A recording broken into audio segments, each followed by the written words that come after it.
Fala pessoal, muito boa noite a todos. Para quem não me conhece, meu nome é Renata Pinheiro, eu sou coordenadora do Hands-On dos cursos práticos aqui do Grupo MedCoff e hoje a gente tá com um podcast super gostoso para falar da prova de R+, de Clínica Médica. E para conversar um pouquinho comigo, eu tenho esses ilustres, maravilhosos residentes de oncologia no Einstein e na USP São Paulo, tá? Então eu vou apresentar aqui a Flá, primeiramente, a Flávia Loureiro. Então, a Flá atualmente é residente de oncologia na USP São Paulo. O Lucas Lobo é residente de oncologia lá no Einstein, assim como o Diego Miranda. E eu quero que eles contem um pouquinho aí das aprovações, da história deles, então eu vou deixar vocês se apresentarem, pessoal. Boa noite, Renata. Obrigada pelo convite. Estou muito feliz em estar aqui hoje. Então, eu sou a Flávia, eu fiz residência de clínica médica na USP, de São Paulo, e eu prestei a prova para o R+, só na USP e no Einstein. Perfeito. Para minha preparação, eu fiz o curso do Hands-On online e também fiz o Hands-On Soft Skills, que foi o curso presencial. Eu achei que os dois se complementaram muito bem, porque o Hands-On online eu achei que me deu mais a parte técnica, então as minúcias ali que eu precisava ficar mais atenta, né, dos checklists, mais da parte técnica, e o Hands-On Soft Skills foi ótimo para treinar a parte de comunicação e se preparar para situações que depois apareceram realmente na prova, né? Tiveram muitas situações, muitas estações parecidas no curso. E mesmo as estações que não eram parecidas, eu aproveitei bastante a parte da comunicação mesmo que a gente treinou no dia. Então, achei que esses dois cursos se complementaram bastante, foi ótimo. Muito legal, Flá. Eu acho que só para contextualizar para o pessoal de casa, a gente tem o nosso curso prático presencial, que é o Hands-On Soft Skills, focado, então tem um checklist bem direcionado para a prova prática do Einstein, e apesar de ser um curso para acesso direto, ele casa muito com quem está se preparando também para o R+, de Clínica Médica, porque a gente consegue adaptar ali as estações para que os R+, acabem passando por estações que fariam sentido dentro da clínica. Eu acho que o maior desafio dessa prova prática do Einstein, né, pessoal, vocês acho que vão concordar comigo, é a parte da comunicação, né, dessas habilidades de soft skills. Sim. Cara, dá para ver. O pessoal que tirou, enfim, que foi para a segunda fase, tirou notas absurdas. Teve gente que quase gabaritou a primeira fase. Então, assim, não é um problema de conhecimento técnico. Eles querem ali separar algumas coisas que são mais relacionadas com a parte de competências não técnicas, né? Então, com essas outras habilidades. E mesmo assim, a gente sabe que é uma prova. Então, a Flá, por exemplo, tirou 80% na prova prática, certo? Quase passou ali no Einstein, foi aprovada na USP São Paulo, mas quase passou ali no Einstein. Independente disso, a gente sabe que tá tudo muito pertinho, sim, né, Flá? São milésimos, assim, a nota. Você realmente tem que se diferenciar ali, ir preparado para a prova mesmo, para soft skills, para comunicação, porque se você for pegar mesmo o que eles cobraram na prova para R+, então, por exemplo, uma estação de infarto, uma estação de tuberculose, eu tenho certeza que todo mundo viu isso na residência e que vai dominar o assunto ali tranquilo, né? Claro, né? Tem algumas coisinhas que na hora você tá nervoso ali, então é importante treinar essa parte técnica também para lembrar de tudo, mas o que você vai se diferenciar mesmo e vai tirar a nota mais alta vai ser na parte de comunicação. Perfeito. E eu acho que é um grande desafio também, especialmente assim, Flá fez residência de clínica no HC São Paulo, Lucas também, o Di fez no HC lá da UFBA. Então, assim, são residências de clínica médica puxadas. Então, como conciliar isso? Então, acho que a gente vai tentar também discutir um pouquinho esses aspectos de como conciliar esses estudos com os estágios da residência, certo? Lu, queria que você se apresentasse também. O Lu tem uma história especial, porque ele foi meu aluno da mentoria de segunda fase. Na verdade, nem precisava de mentoria, ele só quis uma bênção ali, porque ele também é maravilhoso. Mas eu queria que você contasse um pouquinho da sua história. Bom, Rê, primeiramente, muito obrigado pelo convite. Eu acho que a ideia acho que é trazer um pouco mais de informações que a gente não tinha naquele momento, quando a gente foi estudar para segunda fase de R+, que realmente é um campo que a gente realmente carecia um pouco de informações, então fiz a residência de clínica na USP São Paulo, eu fui aluno tanto do extensivo, da Medcoff, como do Hands Online, e também fui aluno da mentoria com a Rê. Então, assim, eu acho que, primeiramente, a segunda fase define muita coisa no Einstein, assim, teve pessoas que na primeira fase estavam super bem colocadas, que acabaram que na lista final não conseguiram a aprovação, e outras pessoas que não estavam nas 6 vagas e após a segunda fase, uma boa prova, conseguiram entrar e conseguiram a vaga.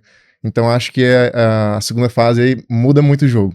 Eu lembro muito que quando você me procurou, acho que você falou isso. Acho que tinha sido por pouco, assim, ou você, assim, tinha tido aquela sensação de que, cara, o que será que deu errado, né? E, assim, eu acho que esses detalhes, especialmente no R+, fazem a diferença. Então, eu lembro que, assim, você falou, cara, eu quero saber o que eu posso fazer de diferente, né?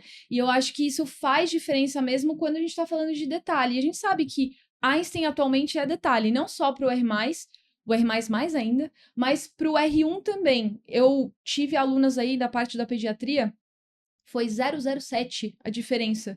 Gente, da onde que tiram esse 007, né? Tipo, bizarro. um teste, sei lá, nem isso, né?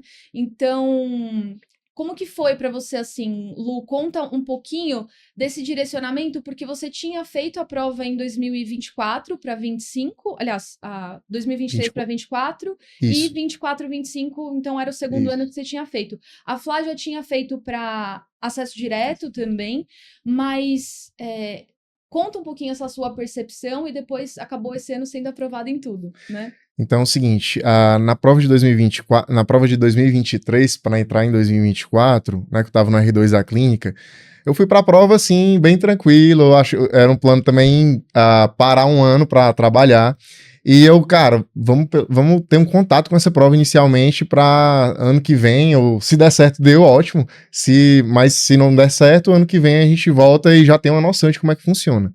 E deu para ver um padrão, assim, de como a banca se comporta nos atores, nos conflitos, inclusive alguns conflitos, mesmo mudando o caso clínico, são conflitos muito semelhantes de uma prova com a outra. Inclusive, eu acho que a gente vai falar um pouquinho sobre isso.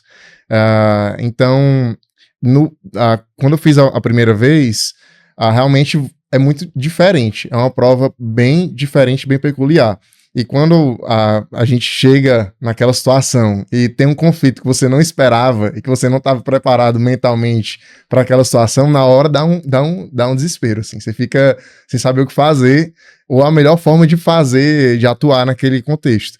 Mas no ano seguinte, como eu já tinha uma ideia de como os atores iam se comportar, então isso me deu uma tranquilidade, assim, muito maior na hora ali de esperar para entrar na sala da prova. Perfeito. Eu acho que o legal dessa prova é que você pode seguir vários caminhos que não necessariamente são caminhos certos ou errados, né? Então, o ator, ele vai conduzindo também a estação a despeito ali do que está acontecendo na dinâmica com você. Então, de certa forma, eu costumo reforçar isso para o R1, que é um encantamento do examinador. Então, você precisa se portar de uma maneira adequada e tentar, obviamente, existe as coisas que realmente são totalmente erradas, mas eu não sei nem se vocês sabem disso. Existe uma parte do checklist que é para pontuações extras, que podem variar até meio ponto, né? E aí, essa parte de pontuação extra, ela se relaciona a essas situações que, às vezes, vamos supor, você tá vendo um paciente com dor na maca, não tá no checklist para você fazer analgesia ou para você posicionar a paciente de forma adequada, mas eu, como examinadora, se eu visse um médico olhando e falando, olha, a senhora, eu vou tentar prescrever aqui uma analgesia aqui antes de eu examinar a senhora, ou tipo, vou posicionar a senhora de uma maneira mais confortável, ter esse cuidado com o paciente é algo que encanta, de certa forma, e que, com certeza, é o que a banca espera. Então, não é uma prova OSCE clássica.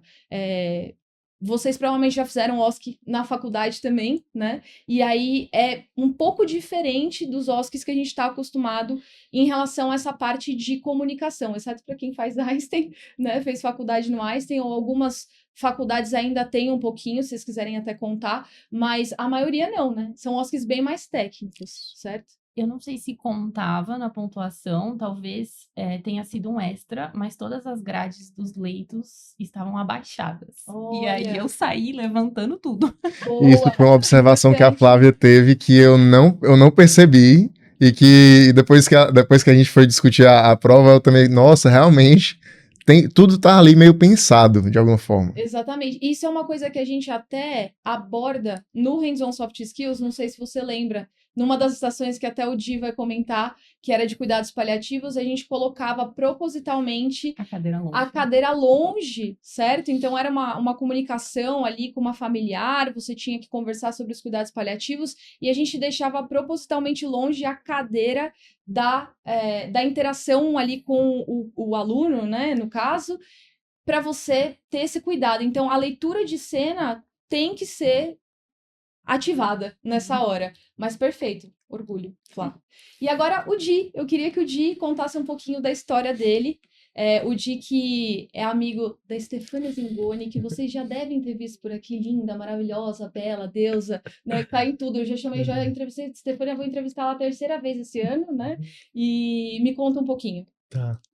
Então, meu nome é Diego, eu fiz faculdade e clínica médica lá na Federal da Bahia. E a minha experiência acho que foi um pouquinho diferente da do pessoal daqui.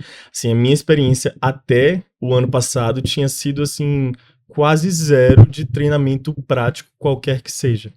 Então, durante a faculdade, OSCE assim é uma coisa muito muito rara lá. Acho que exceto na disciplina de emergência, de GO, que a gente tem um pouquinho, muito pouco eu tive durante a minha formação.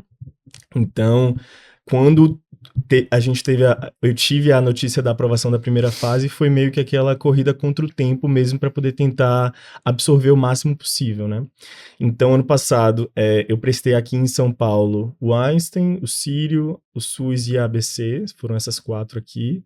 E aí, o Einstein deu certo na segunda fase, o Sírio eu fui para a segunda fase e acabei não seguindo adiante. Mas, e de treinamento, né? Então eu fiz o hands-on online só, e eu não tive a informação que a gente está tendo aqui de que talvez o hands-on presencial valeria a pena para quem era R+. Então, eu fiz tudo lá, não emendei a residência de clínica com a residência de onco, parei durante um ano. E aí eu lembro que eu pesquisei muito, mas tudo, assim, até nas próprias informações do site, tinha aquelas informações que era focando para o R1. Então, assim, achei que não valeria a pena fazer. O que eu achei que valeria a pena era o hands-on online e fiz lá. Hoje, antes de vir para cá, eu tava parando para poder refletir um pouquinho como é que eu fiz a minha preparação, né? E aí eu treinei com 7 pessoas, assim, foi meio que entre o final da primeira fase, né, e a data da segunda fase, era meio que assim, tinha dia de eu encontrar 3 pessoas diferentes, uma de manhã, uma de tarde, uma de noite, 3 amigas, uma que tinha passado para hemato também para a segunda fase, uma delas Stefania, inclusive, uma amiga que tinha feito a prova no ano passado e que faz onco no AC hoje. Então, assim, eu acho que apesar de não ter tido essa possibilidade prática aqui, foi aquele intensivão que fez toda a diferença também. Que legal. E eu compartilho com o que os meninos falaram. Eu acho que a prova do Einstein, na minha concepção, eu lembro de sentir lá que me senti muito sortudo, sabe? De estar fazendo parte daquilo ali, independente de se desse certo ou não, porque é uma prova muito bem pensada. Acho que assim, você se sente ali diante de um bocado de gente que também tinha ido muito bem na primeira fase, e num evento, né, que tinha sido assim, 100% pensado pra gente, em todos os mínimos detalhes, nos filmes que iam passar, na comida que eles dão. É filme da Disney também? Pro R+? Foi Toy Story. Toy Story teve um filme de Natal também, não foi no início? Pro R+, eles colocam outra coisa. Greenwich. Brincadeira. Então é isso, acho que assim, é uma prova muito gostosa de fazer. Eu acho que é até engraçado, né? Tipo assim, a gente quer passar, mas eu acho que a própria experiência de fazer a prova é muito especial, assim, é diferente de qualquer coisa que eu já tinha vivido. Cara, é curioso isso, porque você não é a primeira pessoa que me fala, e eu tô percebendo que o Lu também e a Flá também estão com a mesma percepção, mas muita gente fala isso, que independente de resultados, as pessoas saem com uma sensação de tipo, caramba, essa prova é muito bem feita, independente de qualquer coisa, tipo, eu tô feliz de ter feito isso daqui, né? Exatamente. E uma das dicas que a gente até tava falando, né, pessoal, é que eu acho que o pulo do gato para se dar bem nessa prova, especialmente quando a gente tá no R+, é você se imaginar naquela cena, atendendo aquele paciente.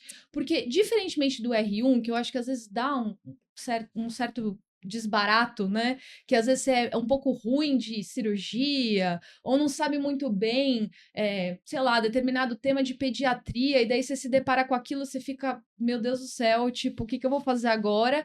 E aí até a parte de comunicação acaba ficando prejudicada. Aqui não, a gente tá em casa. Por mais que a gente não domine tanto determinado tema, a gente sabe o que fazer, não é tão bizarro assim, não é uma coisa tão fora do que a gente vê na nossa prática na residência de clínica médica. E aí, assim, eu acho que você realmente entrar e atender aqueles pacientes como se fossem pacientes e entrar naquele conflito e interagir com aquilo já sabendo o que a banca espera de você é o melhor cenário. Então, ao invés de pensar, ai meu Deus, é uma prova prática, é uma prova... Pensa que é só mais um atendimento. Eu acho que isso faz muita diferença para você realmente internalizar e ficar mais tranquilo. Eu sei que não dá para fazer isso dessa forma, né? Nossa, vou deixar minha cabeça em branco, né? Vamos fingir que nada está acontecendo, porque acaba sendo uma interação. Mas vocês têm essa percepção também? Sim. E eu acho que entrar assim e agir mais naturalmente não fica tão difícil, justamente por isso que o Diego falou. A prova é muito bem feita. Então, a caracterização dos atores, os cenários, como eles são construídos. Então, eu acho que fica mais fácil você, mesmo que você não domine tanto o tema, mas você vai atender o paciente. Então, você vai perguntar as coisas para ele e tudo mais, mesmo que deu um branco ali exatamente do que fazer de conduta. Mas eu acho que fica mais fácil, né? Eu acho que todas as estações do Einstein 2020, juntando 2024 e 2025, a grande maioria, se não todas, assim, eu acho que a gente atendeu um paciente assim na residência em algum momento. Porque são tanto os casos clínicos muito parecidos, quanto também os conflitos, assim, ou na residência ou dando plantão na vida, em pronto-socorro, plantão de hospitalista. Então, essas situações não foram surpresas, assim. Em algum momento você já, nem que seja um caso, assim, na sua vida, você já deve ter visto em algum momento. Então, acho que isso tira um pouco o peso, realmente, e à medida que você vai avançando na prova, que a prova é longa, né? 50 minutos, 1 hora quase de prova no total. E pelo menos eu senti, não sei vocês, Mas gente, passa assim, né? passa muito rápido. Passa rápido, e à medida que você vai avançando, eu acho que cada nova estação que vai chegando, você tá um pouco menos tenso. A primeira, nossa, estava muito tenso. Mas depois foi um caso, assim, ok, beleza, a segunda já tá mais, você vê que é um ambiente tranquilo, que parece muito a vida real. Isso. Então... Eu acho que uma coisa, inclusive até voltando um pouquinho para minha primeira fala, todos agradeceram pela presença. Eu não agradeci porque eu fui o terceiro, mas obrigado também. Estou muito honrado de estar aqui. Hoje eu estava pensando um pouquinho, Rê, que vendo o vídeo do ano passado da preparação, não teve um vídeo de R+, né? Mas teve o vídeo de preparação para a segunda fase do R1. Se tem uma coisa que eu poderia repetir do que foi falado no vídeo do ano passado, eu não lembro quem foi que sugeriu isso, mas que era a ideia de você, se você achar que você tá numa estação e você foi mal, você sair daquela ali, você não permitir aquilo te consumir. Assim, é você esquecer e entender que são 6 estações. Se você foi mal naquela, você tem outras 5 chances de ir muito bem. Então, é você sair da sala e saber que a nota recomeça, é um novo avaliador, é uma pessoa que não viu que você fez de errado antes, então assim, esqueça o que você fez, considere que ali é a sua chance de pontuar muito mais depois. Eu acho que assim, se a gente pudesse, não sei se os meninos concordam, mas se eu pudesse resumir uma única recomendação seria essa, de você entender que cada oportunidade ali é uma oportunidade única de você ter a melhor nota possível. Eu acho que dá pra você fazer uma analogia assim, quando você tá atendendo no PS ali lotado, quando você atende um caso, você vai pro próximo e você vai avançando ali no plantão e os atendimentos vão acontecendo e você às vezes não fica pensando nas condutas anteriores ou no que faltou. Então acho que quando você entra na sala, passa 8 minutos, acontece daquilo ali, você sai, você já tem que ir pro próximo e não fica pensando, meu Deus, faltou aquilo, não pedi aquilo. Exatamente. Às vezes, que é por isso. exemplo, errei o tratamento, não lembrava como fazia o tratamento, sei lá. Mas é um checklist, então você não tem ideia do que está sendo cobrado ali. E às vezes, a parte de você falar o nome da medicação ali, aquela posologia, era 0, alguma coisa da É o sua nota. 007, né? Exatamente. E aí você acaba pontuando muito mais a pontuação extra, a pontuação de você ter se comunicado bem com o paciente, a pontuação de você ter examinado o paciente. Então, tem outras coisas ali. Então, mesmo que errou alguma coisa que pra gente às vezes parece muito importante, nossa, eu não lembrava a medicação de tal coisa. Às vezes no checklist ali vai ser uma pontuação mínima. Eu queria fazer uma colocação muito importante que provavelmente quem está assistindo a gente conhece, sabe como que é pontuada essa prova prática. Mas, pessoal, 30% do checklist é focado nas competências técnicas e 70% é focado na parte das competências não técnicas, que seriam essas de habilidades de comunicação e soft skills. Só para colocar aqui, estou falando isso com propriedade aí, eu estava até falando para os meninos, eu faço doutorado, eu fiz uma disciplina de educação médica recentemente, e nessa disciplina a gente estava, inclusive, comentando e discutindo sobre os aspectos dessa prova, e existe um checklist de competências técnicas e não técnicas. Dessas não técnicas, o checklist é feito através de uma escala Likert, então é uma escala gradativa que tem 5 parâmetros ali, desde o inadequado até o acima das expectativas, e existe em cada quadrado ali, por exemplo, comunicação, liderança ou profissionalismo e, por fim, ética. O que seria esperado ali do aluno, ou do candidato, no caso, em cada um daqueles itens. E aí, acaba sendo uma avaliação subjetiva. Só que o Einstein, como uma excelente instituição, né, eles prezam por tentar padronizar esse checklist da melhor maneira possível e a avaliação da melhor maneira possível, porque eles sabem a tamanha responsabilidade que é e a importância que é, e eu queria muito que outras bancas fossem como Einstein, né? Mas, enfim, só comentando isso com vocês, porque, apesar de ser uma avaliação subjetiva, existe um treinamento que dura muito tempo, não sei estimar quanto, mas sabendo aí como eram as provas práticas anteriormente na USP São Paulo e da experiência desses meus professores, essa prova ela acaba sendo treinada, testada durante muito tempo e com super sigilo dentro da instituição. Então, mesmo que tenha uma parte subjetiva, ela é extensamente alinhada durante muito tempo, tá? Então, é importante colocar, porque aí as pessoas ficam achando, porque foi injusto, porque isso e aquilo. É claro que é uma avaliação que tem a sua subjetividade, mas eles tentam aproximar isso da melhor forma possível que eles conseguem daquilo que é a realidade, né? As estações são filmadas, tipo, se vocês pedirem recurso, apesar de não ser liberado, pelo menos do R1 não é liberado, eles revêem isso, provavelmente, né? Então, assim, eu acho que quem está em casa tem que entender que para você ir para a prova prática do R+, de Clínica Médica no Einstein, ou qualquer prova do Einstein, você precisa focar nessa parte de comunicação. E da parte das competências técnicas, apesar de existirem pontos ali da anamnese que você acha que você esqueceu, porque não pediu carteira de vacinação ou coisa do tipo, quando a gente monta checklist, eu falo porque atualmente eu tenho 200 checklists, a gente coloca ali na parte do checklist de competências técnicas aquilo que nós acreditamos que faz mais sentido avaliar naquela situação, que não necessariamente vai ser tudo, porque senão fica um checklist deste tamanho e jaz. Então, isso que a Flá falou é super importante. Não fica pensando no tratamento que você esqueceu, porque às vezes isso nem era pontuado, nem era o ponto-chave da estação. Então, virar a chave, que nem o Di falou, que nem o Lu falou, é essencial para que você realmente tenha um bom desempenho. Só um dado, 6 estações 100% é menos de 20% da sua nota cada estação.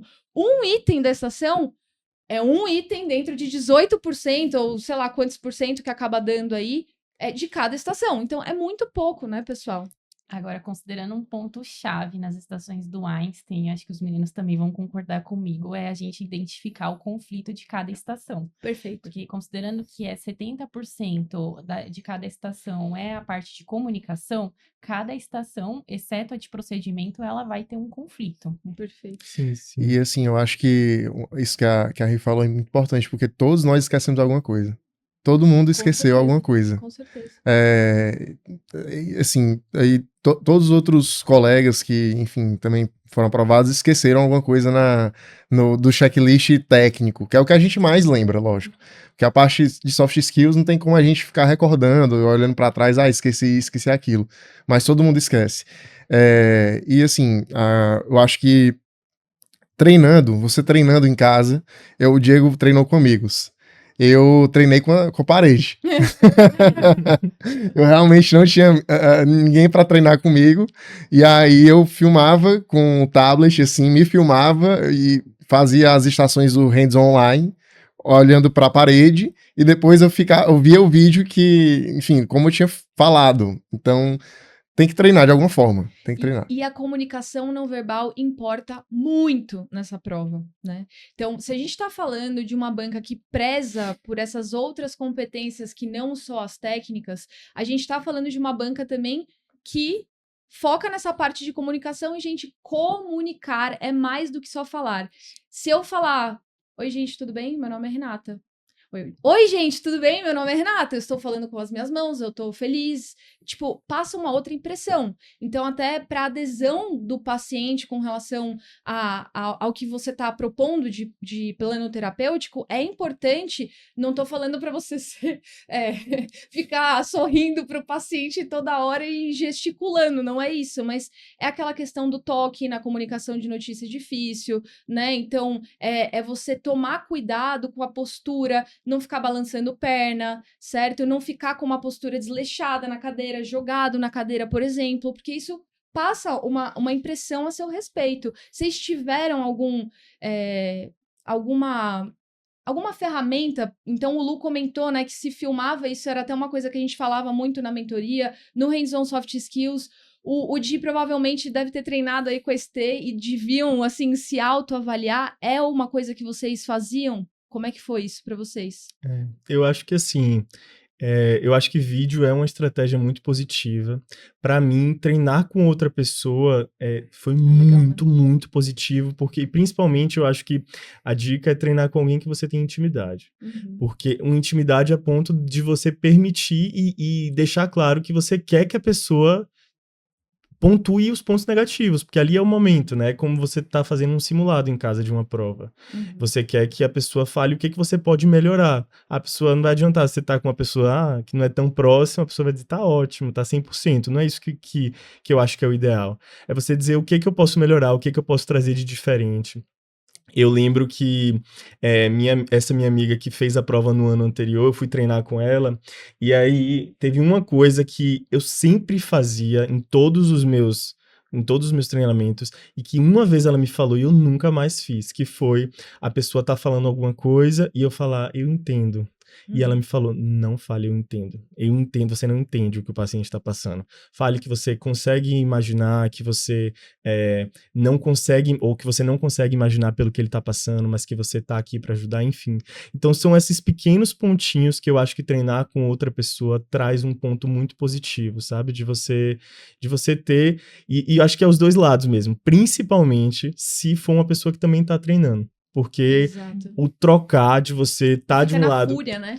de você tá de um lado julgando e você tá olhando, poxa, ó, isso aqui ela deixou de fazer, eu faria. Ou se não, poxa, isso aqui ela fez, eu posso tentar fazer também quando eu estiver no lugar dela. E essa troca eu acho muito positiva. Eu acho que treinar com amigo realmente deve ter um diferencial que realmente em casa sozinho era mais difícil, assim. Até porque fica uma avaliação muito enviesada. Eu arrasei, né? Parabéns. O Lu colocou a Eugênia lá, a vassoura. A Maria Eugênia colocou pra conversar. E é muito estranho, não sai tão natural quanto você tá com uma pessoa ali.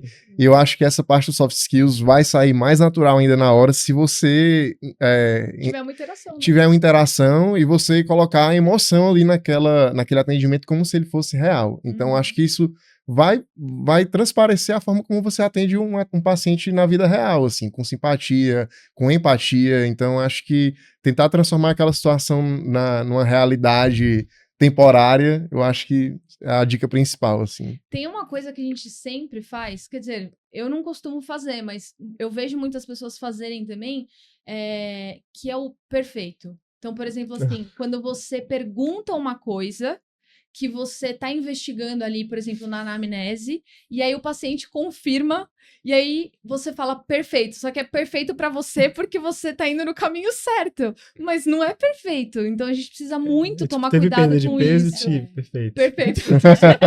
Perfeito.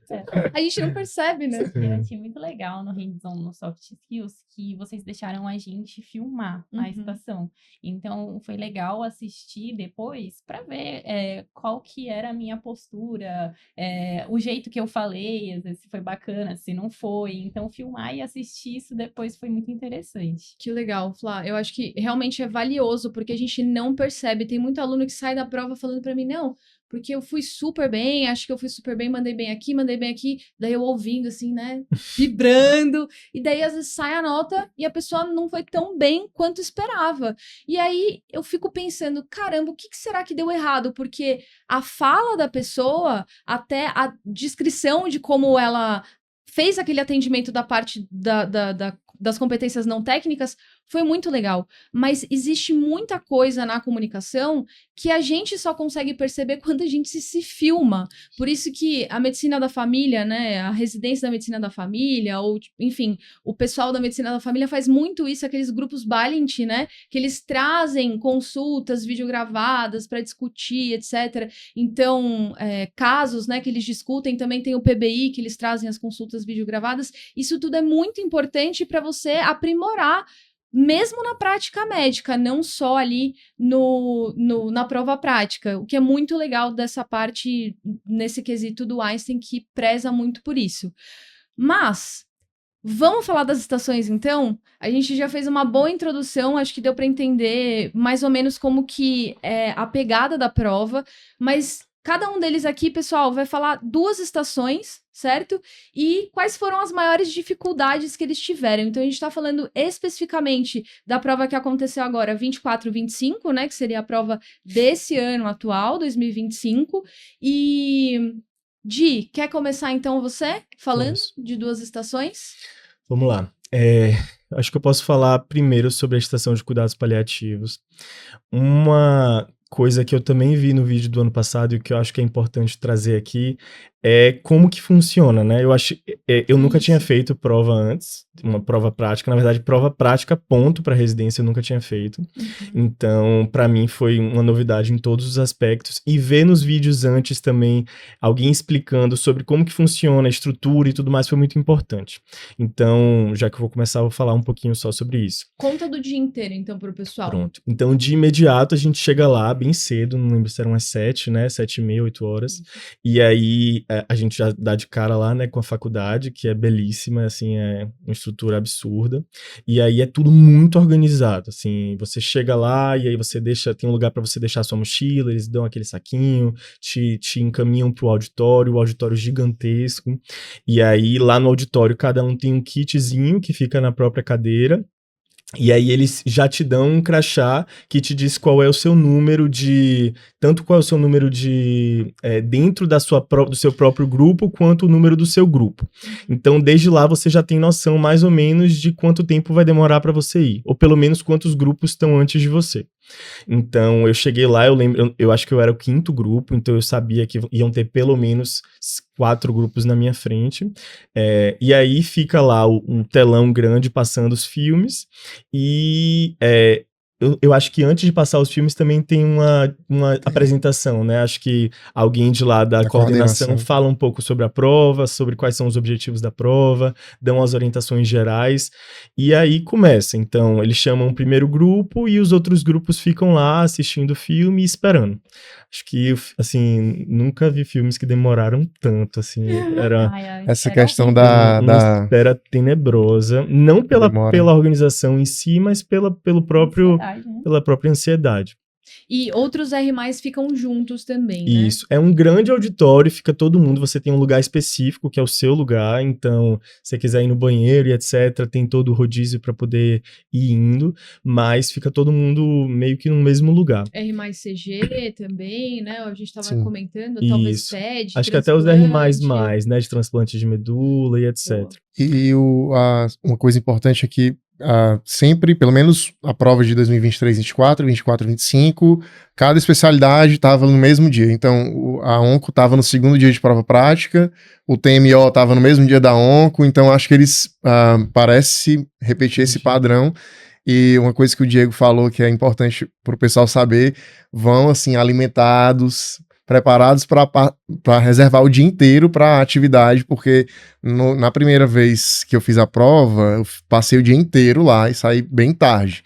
Então, leva um casaco, porque às vezes o auditório fica um pouquinho frio. Então é bom você ir bem preparado para você não ficar você já tá nervoso e ainda ficar sentindo frio, enfim. Então é bom ir preparado para isso. E você fica incomunicável. Isso, e assim, lembrando que são 2 turnos, né? Então, o turno da manhã, independente de você ser o primeiro grupo, você vai sair com o último grupo. Porque tem um auditório e depois tem uma sala já depois da prova.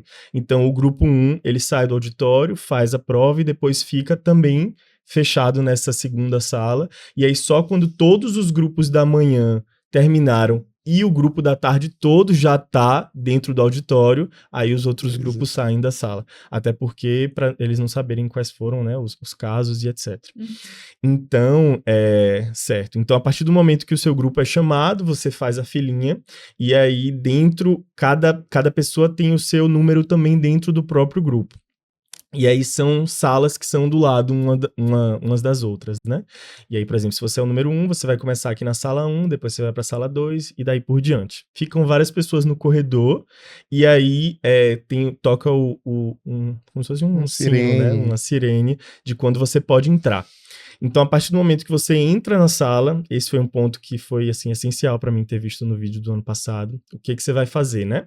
Então, tem uma dica também com relação aos adesivos, né? De que cada adesivo você tá dentro do seu crachá, e aí o que eles recomendam é você já destacar os adesivos antes de você entrar, para você não entrar na sala e perder o tempo de destacar e dar para o avaliador. Certo. Então, a ideia, eu já tinha destacado todos. A partir do momento que você entra na primeira sala, você dá o quadradinho, né, pro avaliador, e aí do lado direito tem um papel na porta que fala sobre mais ou menos um resuminho do caso e o que espera-se de você. O cenário, né? Exato. As tarefas já eram dadas de uma vez ou tiveram tarefas que foram dadas durante a estação? Isso é importante Tiveram também. tarefas que foram dadas, né? Eu acho que a primeira tarefa era dada, em alguns tinha algumas coisas a mais, não sei se os meninos... A maioria, o comando era realize o atendimento, Isso. tarefa única.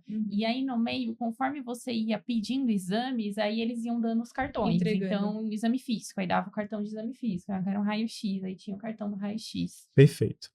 Super complexo isso para fazer e roteirizar, porque demanda do ator muito, porque toda consulta vai ser dada em cima do ator e não existe nenhuma comunicação por parte do examinador, né? Que é outro ponto importante. Então, mais uma estrelinha aí, porque realmente é muito difícil fazer esse tipo de roteiro, né? Varia do caminho. Então, por isso que as estações são treinadas ao longo do ano inteiro para saber todas as possibilidades, né? Diego falou essa questão dos adesivos, é como se fosse uma tirinha de uns adesivos que tem um QR Code, algo nesse sentido, identificando cada candidato. E agora que ele falou, eu lembrei que em uma das estações eu tirei, eu acho, a tirinha toda e deixei em cima de uma mesa. E aí quando eu fui sair da sala, a examinadora foi atrás de mim para me devolver. Então, assim, você tá na porta da sala, você meio que já deixa um adesivo, aí nas estações seguintes eu deixo o adesivo grudado aqui no meu dedo. Eu também Já coloquei a tirinha de volta lá dentro do crachá. De fora da porta já, né? Já fora da porta. Isso, exato. Para você não perder tempo, já entrega e vai fazer o que tem que ser feito. Legal. É valioso. E aí lembra que assim, a partir do momento que a sirene toca, os 8 minutos já estão contando, inclusive o tempo que você tá lendo, né, o papel. Fiquei muito em dúvida também, porque em vários vídeos sugeriam ler em voz alta, outros sugeriam ler para a própria cabeça. Eu acho que isso é muito individual, de como a Sim. pessoa acha que vale a pena. Eu tentei ler em voz alta, não tudo, mas pelo menos os pontos-chave. Eu sou assim também. Porque isso é batata, tá? Tipo, isso é comprovado. Quando você fala uma coisa em voz alta, a chance de você lembrar dessa coisa é muito maior. Então, especialmente nesse contexto, eu fico com a minha cabeça meio, assim, uma grande bagunça e, tipo, ansiosa e tal. Então, pra mim, sempre que a prova de título, tudo, acho que eu até comentei com você, né, Lu? Eu ia fazendo uma leitura dinâmica ali, falando, tá bom, então, função renal alterada, tá? Então, já é um paciente, sei lá, com gota, eu vou ter que, tipo, escolher outra medicação, entendeu? Tipo, pegar os bullet points ali pra você já destacar na sua cabeça. Eu sou Perfeito. dessa. E quando Sim. você lê em voz alta também, você acaba perdendo um pouquinho mais de tempo. Isso também é um fato, Isso. né? Então, eu particularmente gosto muito dessa. Como você Foi a fez. estratégia que eu adotei também. E aí, a partir do momento, você vira e começou. Então, assim, eu meio que criei um objetivo, um padrão do que eu sempre falava com o paciente, aquela avaliação inicial, né, indo bem rápido pela moléstia, depois um interrogatório sintomatológico bem rápido e seguindo. E aí, focando um pouquinho na estação, né? Então, nessa estação, você entrava, você já dava de cara com uma maca, com uma boneca em cima. Essa boneca dizia no papel que era uma paciente, se eu não me engano, de uns 80 e poucos anos, e do lado tinha uma profissional de saúde. Então, quando você chegava, falava que a profissional de saúde era uma fisioterapeuta. Eu não lembro exatamente o que tinha no papel, mas quando você entrava em contato, você já via que a profissional de saúde estava muito angustiada, dizendo que a paciente estava desaturando, estava em insuficiência respiratória, perguntando se você não ia entubar e levar a paciente para UTI. E aí, a primeira coisa que eu fiz foi dizer que eu ia entender um pouquinho o caso, perguntei se tinha um prontuário, ela me deu o prontuário, e no prontuário tinha tudo, tinha toda a lista de problemas, tinha inclusive um registro de uma reunião familiar que já tinha sido feita, e nessa reunião familiar já tinha sido alinhado com a família, não instituição de cuidados paliativos, não instituição de medidas invasivas, e dizendo que a paciente já estava num trial de antibiótico há mais de 72 horas e que ela não tinha apresentado resposta. E aí ela estava em insuficiência respiratória, estava inclusive hipotência também, se eu não me Ela engano. estava com claros sinais de fase ativa de morte. Perfeito. E aí, de imediato, ela me perguntou se eu queria ter acesso à prescrição, não lembro se fui eu que perguntei. E aí eu peguei a prescrição e tinha lá um bocado de medicações que não faziam mais sentido naquele caso. Então, a primeira tarefa ali naquele momento, além de pegar esses dois que eu adotei, foi de dizer o que é que eu queria suspender, o que é que eu queria manter e o que é que eu queria adicionar. Então, de imediato, eu suspendi os antibióticos, suspendi os antipertensivos que estavam ainda na época, suspendi o anticoagulante, estava com enoxa profilática. Além disso, eu estava com reposição de soro também. Gastro. Acho que tava também. E tinha eu lembro que a única coisa que eu mantive foi a dipirona da prescrição. E aí, além disso, recomendei, então, entrar em jejum, recomendei entrar com a morfina, com as medidas para cialorreia, falei inclusive que se fossem refratárias, a gente avaliaria a possibilidade de midazolam, enfim, todas as coisas específicas de prescrição. E a partir daí, ela falou, considere feito. E ela continuou com a angústia, né? Esse ponto para mim foi uma virada de chave, porque em todas as estações, assim como a Flávia falou, eu procurava assim qual era a soft skill que estava me buscando ali. E quando aparecia, eu acho que dá uma calma, né? De que você encontrei, então posso trabalhar nisso aqui nesse momento. Então eu comecei a conversar com ela. Quando eu comecei a conversar com ela, ela compartilhou comigo, quando eu perguntei, que ela já acompanhou a paciente em múltiplos internamentos e que ela tinha criado um vínculo com o paciente, que ela estava sofrendo muito com relação a ver a paciente daquela forma assim. E aí a minha estratégia foi muito no sentido de abordá-la e tentar acolhê-la no sentido de dizer que aquelas medidas não influenciariam no desfecho da paciente e usar todas aquelas estratégias de Então, eu entendo o que você está propondo, mas eu pensei que talvez valha a pena ir por esse lado. O que que você acha? Você que conhece ela há muito tempo, você que conhece os valores dela e etc. E aí, a partir do momento que a gente foi conversando, ela foi acalmando mais, foi concordando. Eu fui perguntando também como é que a família estava. A impressão que eu tive durante a avaliação foi que a família estava muito tranquila do lado de fora, então a abordagem era muito mais com ela, mas ainda assim eu falei que eu queria também chamar a família para poder abordar e explicar sobre o que estava acontecendo e etc. De que naquele momento valeria muito mais a pena para ela ficar ali do que ir para UTI, tarará e tarará. E aí, eu lembro que acabei, antes, inclusive, do tempo, essa estação, não tinha mais muito o que falar, e acabei ainda falando Também enrolei bastante. mais e mais coisas, no sentido de, e aí, o que você tá sentindo agora? Não, doutor, agora eu tô muito mais tranquilo. Eu tô pronta Não pra sei ser o quê. palhada por vocês.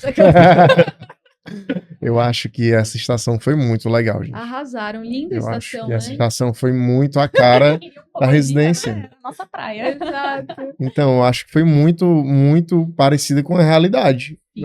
Assim, na vida, tanto em plantões de hospitalista, quanto também na própria residência, a gente viu casos assim, em que na prescrição tinham medicações fúteis para aquele contexto. Então, o ajuste de prescrição, acho que foi Nossa, foi muito legal.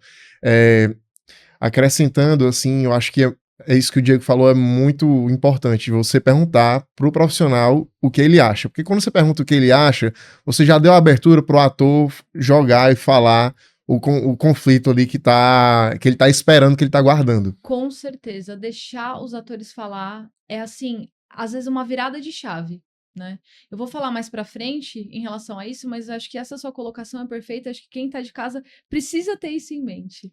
E acho que atender o paciente como um todo, o Diego falou super bem, de chamar a família. Não tava não tinha familiar, pelo menos quando eu fui fazer a estação, não tinha nada de família, mas eu acho que imagino que talvez você lembrar do familiar era uma coisa bem importante nesse cenário. De medidas para deixar ela mais confortável, né? Então, liberar a visita familiar estendida, perguntar se tinha algum leito mais reservado para deixar ela, né? Porque, enfim, parecia que ela estava no meio de um salão ali de pronto atendimento. Então, eu acho que são todos esses detalhes que podem fazer diferença.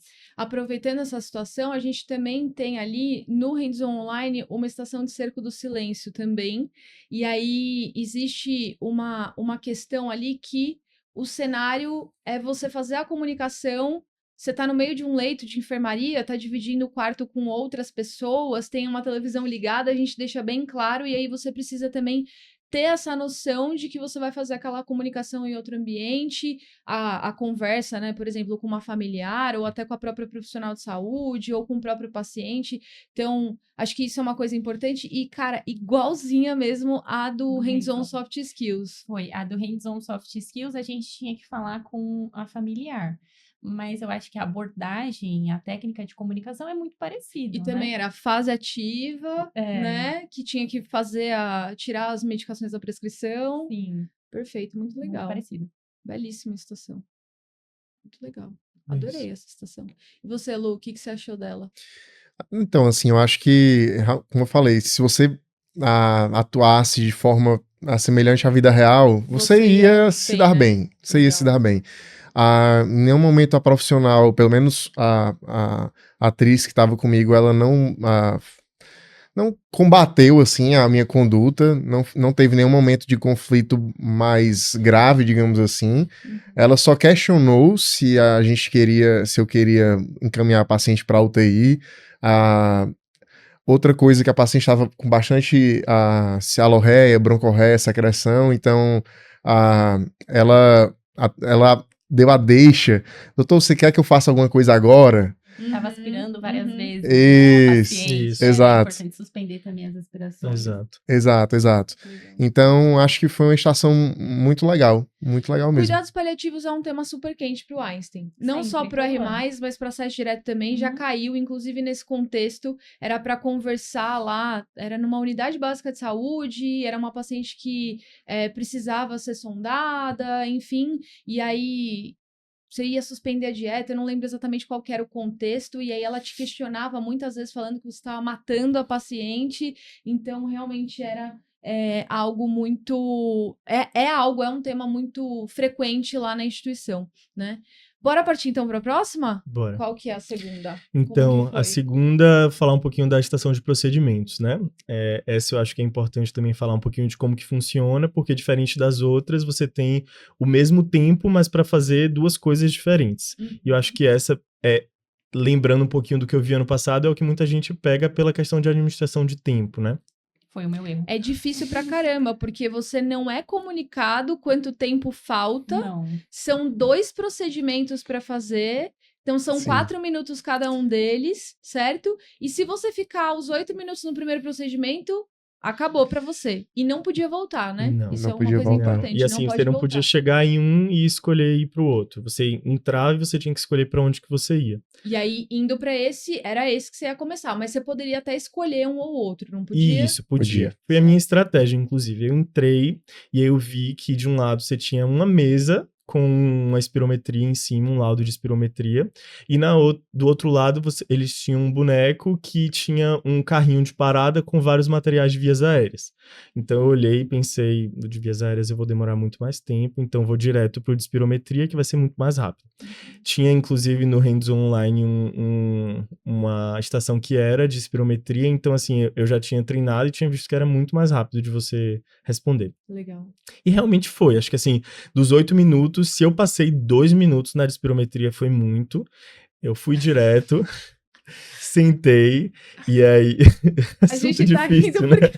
Foi porque onde eu escorreguei, porque eu também usei a mesma estratégia. Eu falei, a espirometria vai ser mais rápido. Gente, eu não sei o que aconteceu, eu me perdi totalmente no tempo nessa estação.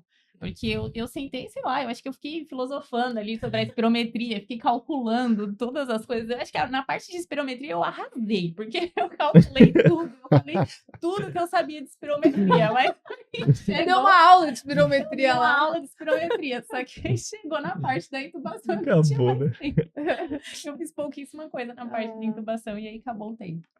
Nossa, E uma você tirou coisa- 80% ainda tendo utilizado nessa. Metade Uma da coisa estação. importante, gente, é que nessa estação de procedimentos é É procedimento. só É, procedimento. procedimento, pessoal. Só faz a tarefa. Não é pra cumprimentar Isso. o boneco, cara. Quer dizer, você até pode cumprimentar, né? Vai que, Mas assim, isso não é. vai. É Vai muito contar. objetivo, Eu muito fiz um objetivo. pouquinho. Não, Porque- tá tudo bem, tá tudo bem. Eu também faria, tipo, pra garantir, entendeu? Mas não é o ponto-chave do negócio. Não, com certeza. E acho que, assim, um fiz objetivo. porque sobrou tempo. Então, assim, fui para dar espirometria, ele perguntava... A única tarefa é dar o diagnóstico, né? Então, não tinha vários itens. E aí, eu falei do distúrbio, etc, etc, etc. Coisa que eu não estudo há muito tempo já. Mas era só pra dar o diagnóstico É, e ponto. era pra você, assim... Amiga, o que você ficou falando? Ai, eu vi que era um distúrbio obstrutivo. que Mas aí você tinha- foi explicando, tinha tipo, os parâmetros, é isso? Fui explicando os parâmetros e tinha um caso clínico Isso. em cima. Então, Ah, eu tá. fui relacionar com um caso também. legal. Aí eu calculei a verdade. prova broncodilatadora. Eu não lembro mais o que eu tinha calculado na outra coisa. Enfim, eu me perdi. Você tinha que dar o diagnóstico e classificar. Isso. E uma coisa que eu fiquei na dúvida era se a classificação era para você falar se o paciente estava compensado, descompensado, se estava exacerbado ou se era a classificação do Gold, enfim. Eu falei tudo também. Porque não, o comando não detalhava isso. Não detalhava, Não é. detalhava. Exato, se era asma controlada ou não controlada, ou se, enfim. Então, foi uma dúvida que surgiu na hora. E eu acho que os meninos fizeram certo de falar tudo, que uma hora você vai, enfim, pontuar. E eu acho que eu já tinha treinado. Então, assim, no treinamento eu falei tudo também. Então, na hora foi meio que reproduzir e falei, eles não vão tirar ponto se eu falar alguma coisa. E eu também não vou ficar pensando o que eu vou falar, o que eu não vou falar, senão eu vou perder tempo. Certo. Então, eu falei tudo e segui pra próxima. Perfeito. Então, assim, 2 foi minutos. no máximo 2 minutos. Eu acho que foi até menos. Aí, segui pra próxima. Na próxima, então, tinha um boneco, tinha um carrinho de parada e tinha a avaliadora. A mesma do outro, né? E aí, nessa, eu lembro que primeiro eu comecei a falar daquela sequência de intubação, e aí quando chegou na intubação de fato, que eu laringoscopei, ela falou que você não via as vias aéreas. Então, eu lembro que eu pedi o BUG, ela falou que não estava disponível, pedi vídeo laringo, não estava disponível, perguntei se tinha um anestesista ou algum outro profissional mais experiente no local. Ela falou que tinha chamado, mas que não ia chegar. E aí, naquela hora, perguntei se tinha máscara laríngea, também não tinha. E aí eu falei, nossa senhora, vou ter que fazer uma cricotireoidectomia aqui. Aí falei que ia fazer, aí na hora ela só me deu o papelzinho, falando considere o procedimento feito. Aí acabou.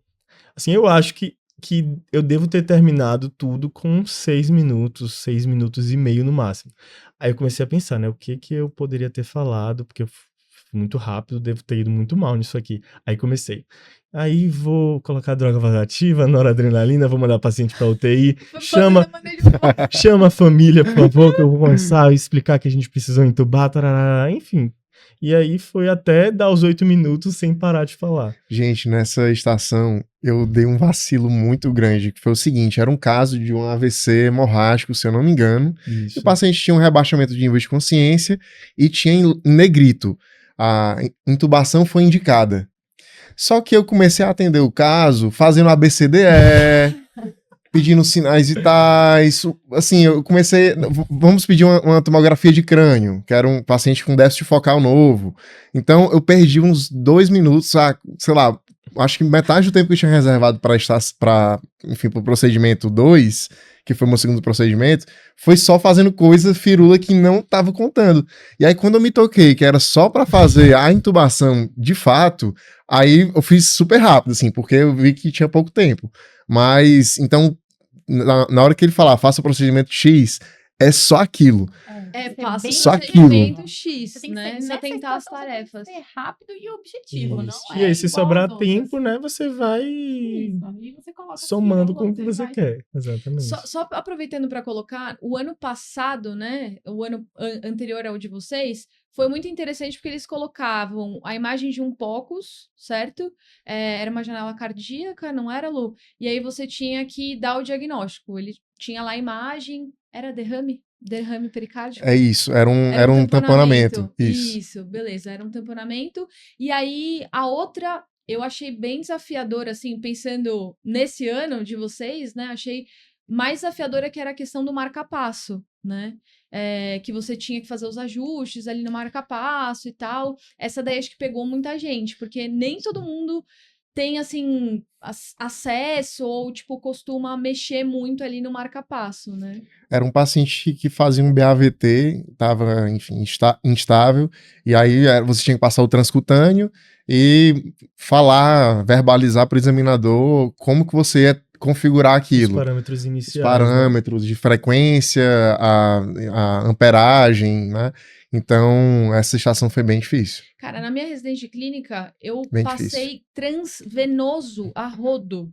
Agora, transcutâneo, cara, acho que foi 1 ou 2 vezes só. Pra vocês terem uma noção. Porque tudo segurava com droga lá, ficava com droga, não sei o quê, ficava de boa. Mas transvenoso passava um monte. Essa daí ia ter me pegado um pouquinho, assim, tipo, em algumas coisinhas ali, tipo, você fica assustado na hora de ver Sim. alguma coisa que você não tem tanta familiaridade, né? Então, é interessante estar preparado para todos os cenários possíveis. Quem estagiou no hospital terciário, por exemplo, lá no INCO, acho que era transvenoso na mesma hora, né, Fábio? Acho que Não, ia tinha. me pegar muito essa estação, assim, eu ia estar zero preparada. Exato.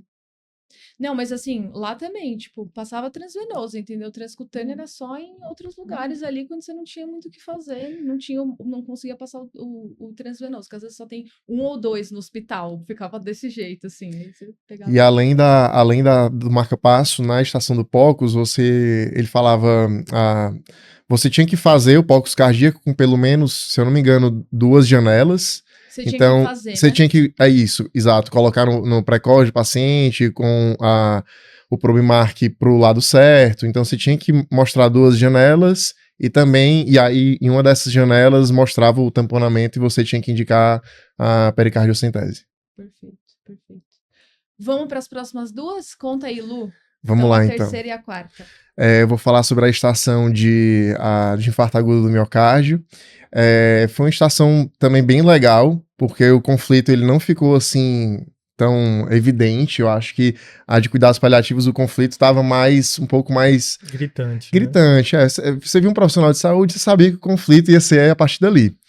Então você entrava na estação, tinha um paciente numa maca, um paciente, um homem com a camisa assim, regata. E aí ele falava que tinha ido coletar exames laboratoriais que o médico dele tinha pedido. E ele tava lá coletando exames e teve uma dor torácica e você tinha que atender a dor torácica. Beleza. E aí você ia conversando com o paciente, perguntando as características da dor, você tinha que fazer o checklist ali do IAM completo, então tinha que pedir também derivações direitas, tinha que perguntar sobre o uso de sildenafila, tadalafila, etc. E aí eu ia caminhando, conversando com o paciente, cara, onde é que tá? Né? Cadê o conflito? Onde é que... E eu fiquei assim... Quantos anos ele tinha? Ele tinha 40 anos, mais ou menos. Eu acho que ele tinha uns 30 e poucos. Era É. jovem. Ele era bem Era bem jovem? Ele era bem jovem. E o ator era jovem também. E o ator era bem jovem. Era Eles são jovem. muito fiéis, né? É. Assim. Ó, gente, vocês perceberam o detalhe do Lucas pra falar da camiseta regata, né? Tem um porquê. Por isso, olhem o cenário. Olhem Tava com o roupa cenário. esportiva, assim. Olhem É. a vestimenta dos pacientes, porque isso pode esconder pistas. Continua, Lu. Vamos descobrir o porquê. Então, e aí eu ia perguntando sobre as medicações. Aí quando eu cheguei no ponto de perguntar sobre as medicações que o paciente utiliza, ele, não, doutor, eu não uso medicação, só uns suplementos que meu médico prescreve. Suplementos. Que suplementos são? Não, eu faço reposição de testosterona pra ter, enfim, melhorar a performance e tudo mais. E daí era o conflito em que você tinha que ter um certo cuidado ao falar do anabolizante. Você tinha que, na minha visão, pelo menos foi assim que eu fiz, eu fui ético em não indicar a continuidade do uso do anabolizante. E aí, na hora que você falava que ele tinha que interromper o uso do anabolizante, ele, por que, doutor, que eu tenho que interromper? Aí eu falei que realmente isso estava associado à ocorrência de infarto e que ele tinha que interromper por conta disso, e ele falava. Aí ele começava a questionar, mas meu médico nunca me falou sobre isso, eu vou processar esse médico, isso é um absurdo, eu nunca imaginei, doutor, que eu ia infartar com essa idade. Então, o conflito vinha a partir do momento em que você ia perguntar sobre as medicações de uso contínuo do paciente. Pelo menos para mim foi assim. Como é que foi para vocês, gente? Ele não me falou a questão de suplementos. Foi um pouco injusto, mas eu acho que o ator não foi com a minha cara. Porque eu perguntei a respeito sobre medicações, e aí ele falou que não tomava nenhuma, e perguntei a respeito sobre o uso de drogas ilícitas, né? E aí ele também falou que não tomava nenhuma. E aí eu tava ali tentando identificar o conflito, e aí eu cheguei até a perguntar assim, tem certeza? Não faz uso de nenhuma droga, nenhuma outra medicação que você não comentou? Que você tá com vergonha de me falar e tudo mais, e ele não me falou. Ah, puxa vida. Em qual momento que aconteceu ou não aconteceu não o conflito? Aconteceu, ele não me falou. Recurso. Nossa.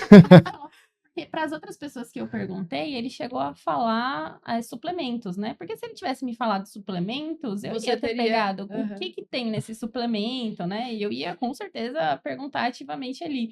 Mas Sim. ele não me falou. Poxa Ele vida. falou, toma algum tipo de medicação? Não tomo nenhuma, eu sou super saudável, ele falava. Uhum. Algum tipo de droga, não sei o que. Aí ele, não, eu sou saudável. Ele até me falou, eu gosto de fazer esporte. Ele me deu essa dica, assim, eu gosto de fazer esporte e tudo mais. Acho que eu gosto de fazer academia e tudo mais, só que aí eu não me toquei. Infelizmente acaba, enfim, que existe essa variação.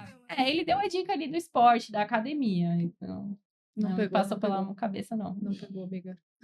E o ator, ele falava, ele repetiu algumas vezes pra mim, nossa, eu sou muito saudável. Ele Esse falava, desapontamento eu sou em ele saudável. tá infartando É. jovem, assim. Sim. Eu acho que essas nuances, assim, essas minúcias, a gente precisa estar sempre atento, né? Uma informação que está sendo repetida várias vezes ali, dentro daquele contexto, atividade física, esporte, o cara de regata, tem que ir ligando os pontos. Tem, É que às vezes, tem. assim, é fácil falar na minha posição, né? Mas estando lá, obviamente, naquele tempo que vocês têm, é muito mais difícil. Mas isso acabava acontecendo depois que você fazia o manejo inicial, certo? Do infarto, não é isso?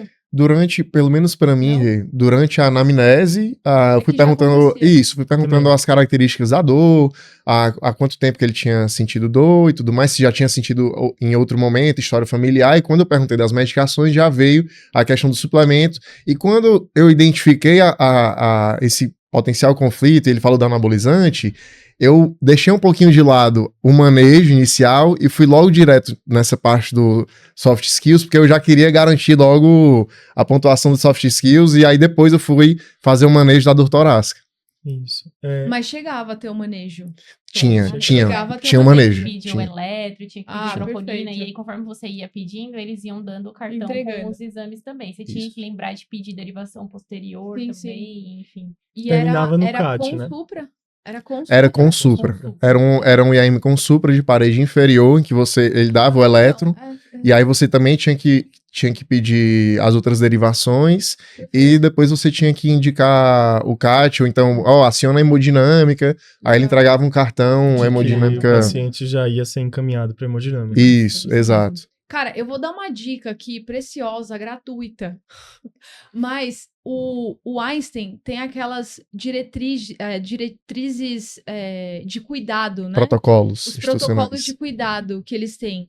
E isso é disponível, é acesso aberto. Qualquer um colocar diretrizes de cuidado, Einstein, alguma coisa assim, acha todos os protocolos do hospital, inclusive esse de síndrome coronariana é muito bonitinho, é bem legal, super didático, tem os fluxogramas lá, inclusive dentro do contexto dos tempos ali do próprio hospital, enfim, se você tá na UPA Vila Santa Catarina, ou se você tá no MBOE, enfim, eles até colocam as diferenças.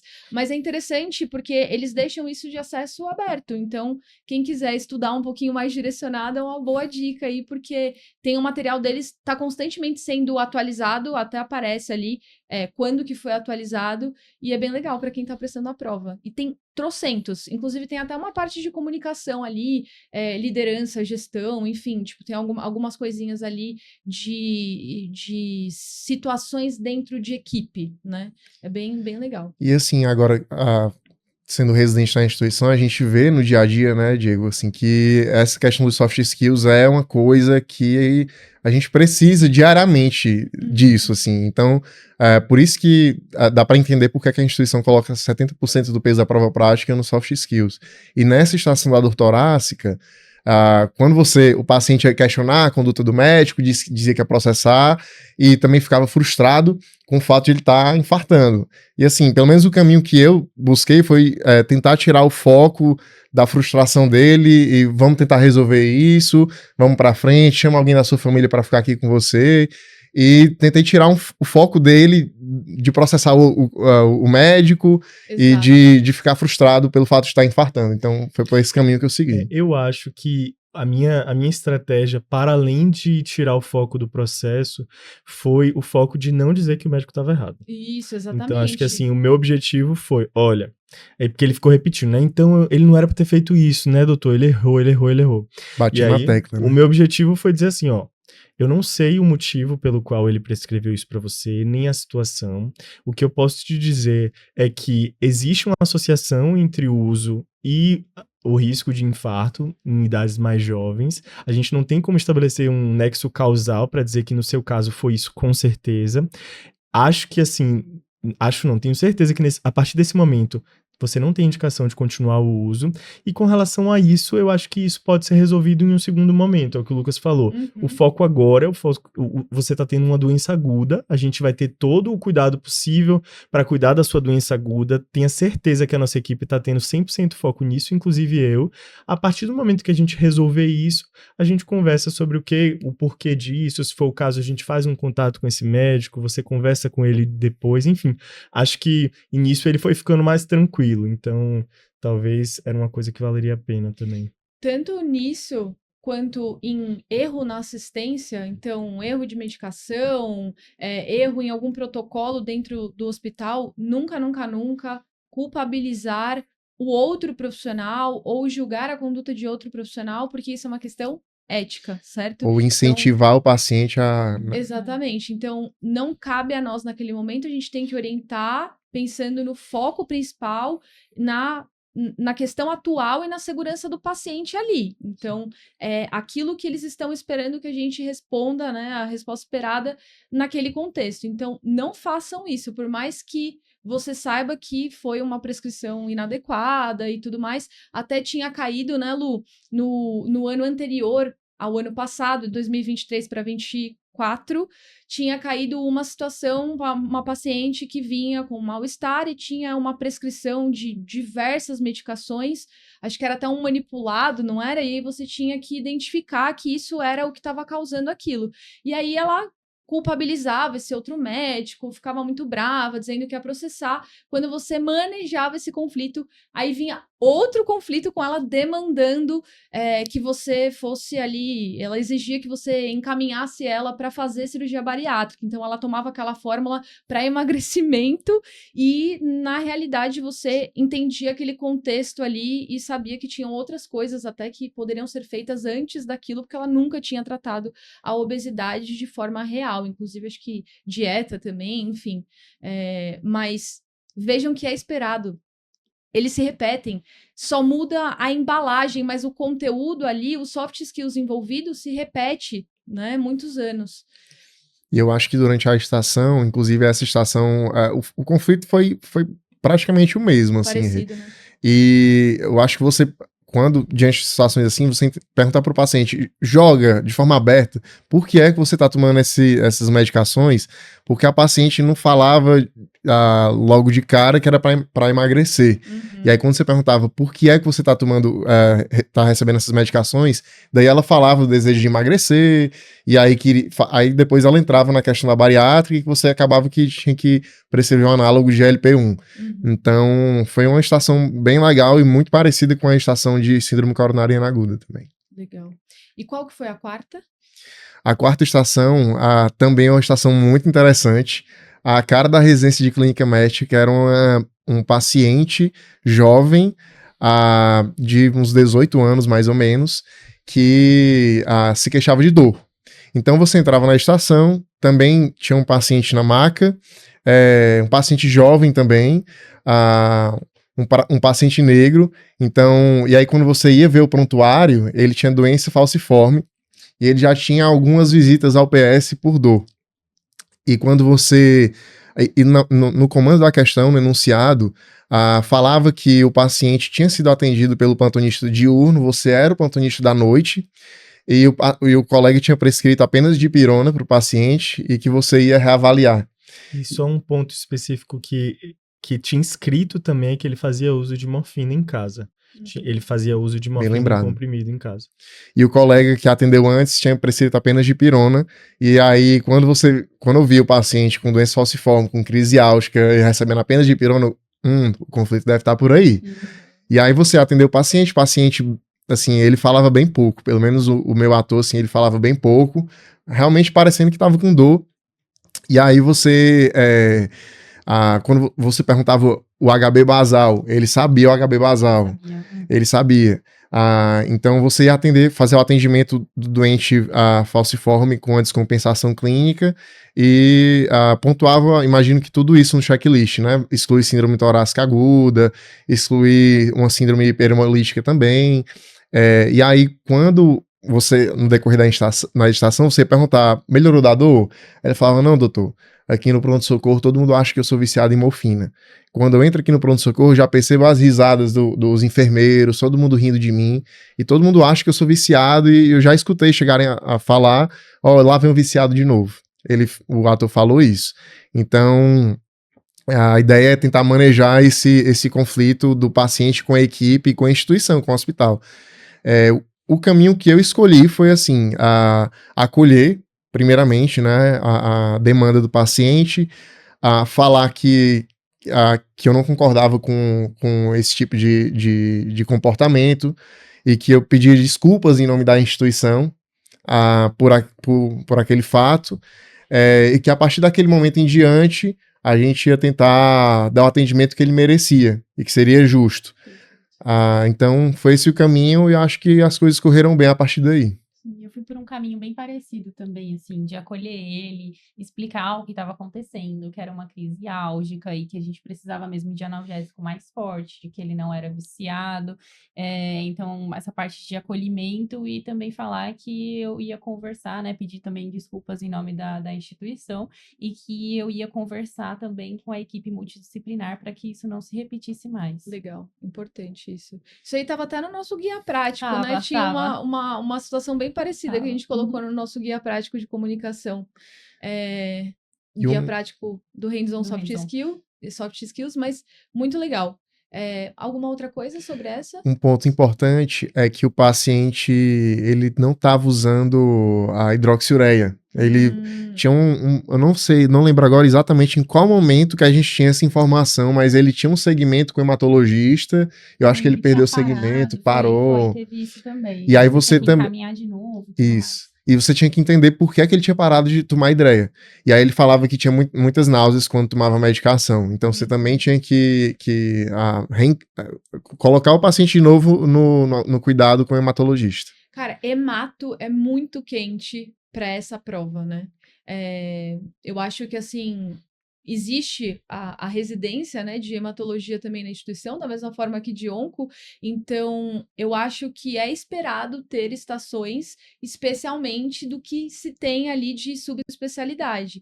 Então, a gente já teve anemia também, um paciente lúpica, no caso seria reumato, mas era uma anemia hemolítica ali por lúpus também, e aí tinha uma questão de diagnóstico, já caiu também. Então, eu acho que pelo menos, se tiver que... Não tenho tempo para estudar. Estude temas do que tem residência, né? Então, hemato, onco, nefro, geriatria. Então, acho que pode ser uma dica aí para quem tá um pouco perdido, porque é óbvio, pode cair qualquer coisa, mas é cardio também, né? Mas eu acho que essas daí, tipo, precisa focar bastante, porque são muito importantes, né? Flá, me conta. Quinta e sexta, pra gente finalizar as nossas estações. Eu vou começar com a de úlcera genital. Você entrava na sala e aí tinha um paciente idoso, parecia mesmo muito um paciente de UBS, assim, né? Era um senhor que estava sentado, tinha a mesa e a cadeira. E aí ele estava sentado lá com uma pastinha embaixo do braço. Clássico. E aí você começava a conversar com ele e tudo mais, perguntava o motivo do atendimento, e aí ele falava que tinha aparecido uma ferida na região genital. Aí você perguntava das características, ele falava que era uma úlcera indolor, ele falava certinho as características. Perguntando sobre a vida sexual dele, ele falava que era casado há muito tempo e que ele tinha tido um caso algumas semanas atrás eh, e sem preservativo. Aí perguntei também de outras comorbidades e tudo mais, fiz o checklist e pedi o exame físico. Aí eles davam o cartão do exame físico, que era a foto da úlcera, muito característica de um cancro duro, muito característica mesmo da sífilis, e pelas características que o ator falava também, dava para chegar fácil nesse diagnóstico. Aí acho que essa parte mais técnica, bem mais tranquilo, né? Sífilis é uma coisa que a gente estuda bastante. Você falava que ia tratar com a penicilina benzatina, o avaliador perguntava a dose, então você tinha que especificar. Você pedia outras sorologias também, tinha em um cartão mais exames do paciente com outras sorologias negativas. E aí, na hora de você conversar com o paciente, ele não queria convocar a esposa dele para o atendimento. É uma situação também que o hands-on preparou a gente, né? Ele não queria porque ela ia descobrir que ele tinha traído ela. E ele falava, e agora, doutora? Não quero convocar, porque ela vai descobrir tudo, ela é esperta se eu trouxer ela aqui pro atendimento. A minha saída foi conversar com ele e oferecer de convocar ela e da gente conversar os três juntos. Expliquei o motivo que era importante ele fazer isso para que ela não desenvolvesse, né, a sífilis se ela tivesse se infectado, e também trazer ela para consulta para fazer os exames e que a gente poderia conversar ali os três juntos. Foi a saída que eu tive, né? Não falei que eu ia convocar ela sem autorização dele, eu não fui por esse caminho, mas aí ele ficou mais tranquilo e aí nisso foi acabando o tempo da estação também. Perfeito. Mais tranquilo, mas sempre tem aquela pimentinha. E é interessante, né? A gente podia utilizar também nessa questão do interrogatório aí de saúde sexual e sexualidade. Então, perguntar parcerias, então ser mais objetivo, talvez tivesse ali naquele checklist. E se você fica à vontade para falar sobre esses temas, você fica à vontade para falar qualquer coisa. Então, é sempre importante a gente treinar essa parte também. Quando né? a gente trazia isso para ele não falava muito. Ele falava assim, eu não entendo muito desses temas modernos, se você perguntasse Exato. orientação, gênero, ele falava, eu não entendo muito desses temas modernos, então ele não falava sobre isso. É a forma deles terem direcionado para aquele outro conflito, né? Isso. Senão as pessoas acho que iam se perder mesmo nisso. Eu fui muito por aí também. A única coisa que eu fiz a mais, que acho que assim, não sei exatamente nem se precisava, mas foi de, além de pedir para convocar a esposa, para convocar a outra parceria também. As duas legal. parceiras. Né? Então, assim, falei com ele de imediato, ele ficou... Eu não sei se com vocês tiveram a mesma impressão, mas além de estar aqui com a pasta, ele estava muito nervoso. Ele olhava assim de um lado para o outro, ele ficava como se ele tivesse, tipo, muito incomodado de estar ali. E quando eu sentei, a primeira coisa que ele fez foi entregar a pasta de exames. Eu não comentei da pasta, né? Eu falei da pasta no início. Pra mim, eu tive que solicitar pra ele. Foi na hora que eu solicitei os exames. E aí ele falou, eu tenho alguns exames aqui antigos. E aí ele me entregou. Ele não me entregou de imediato, não. Eu também tive que solicitar. Quando eu sentei, ele falou, eu trouxe exames aqui, doutor, eu trouxe exames aqui. Eu falei, calma, a gente conversa primeiro, daqui a pouco a gente dá uma olhada nos exames. Acho que esse é um ponto também que no hands-on se fala.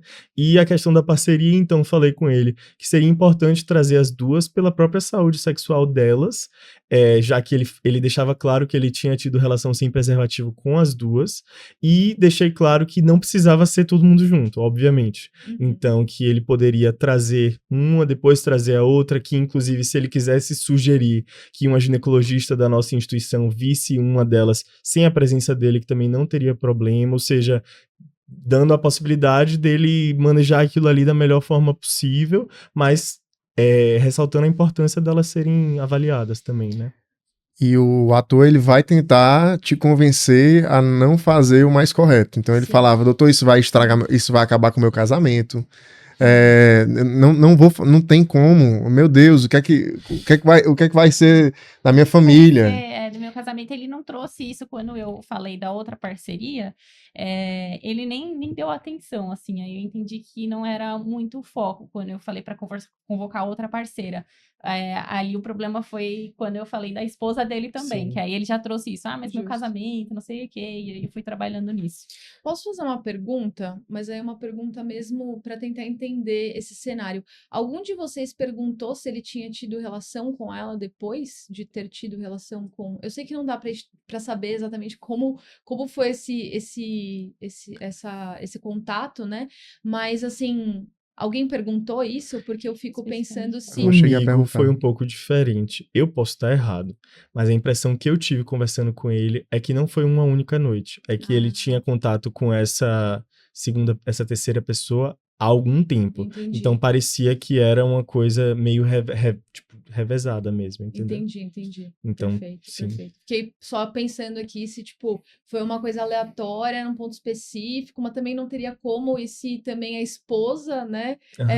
Ele pegou da esposa também, tipo, né? Não teria dá como pra saber, saber. né? O ator que tava comigo, ele, na hora que você ia detalhar um pouco mais, ele não dava tantos detalhes, assim, você perguntava, você ia perguntar com os termos tecnicamente mais adequados, parcerias, ele falava, doutor, realmente eu não entendo, eu gosto de mulher, tem uma hora que ele fala assim, eu gosto de mulher, então ele era um cara mais simples, assim, realmente. Ele não deu muito espaço para falar sobre sexualidade, assim, Tá. eu entendi que ele não queria falar sobre isso. Legal. E para mim, deu a entender de que realmente tinha sido uma noite, assim, que ele falou, não, foi algumas semanas, foi um deslize e tudo mais, eu sou casado há muito tempo, eu tenho uma família. Entendi. Então, para mim, deu a entender que foi alguma coisa mais pontual, mas é aquilo, né? Prova prática varia muito Sim. Eu acho ator.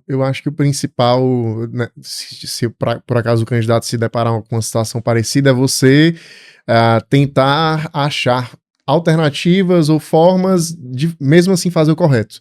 Você vai sugerir o paciente de convocar a esposa e a parceria e não abrir mão disso, mas tentar, como o Diego falou, achar formas de ele se sentir mais confortável para fazer isso. Eu acho que é por aí. Perfeito. Muito bem. E a sexta? Como é que foi? E foi, coincidentemente, a minha última estação também, que foi uma estação sobre tuberculose. Você entrava na sala, tinha uma paciente jovem também, o comando era parecido com as outras estações de realizar o atendimento. E aí, ela estava deitada numa maca, ela tinha sido internada, E aí eu comecei a anamnese e tudo mais, ela falou que estava com uma dor, acho que até tinha no começo no comando da estação também, era uma dor torácica e uma falta de ar.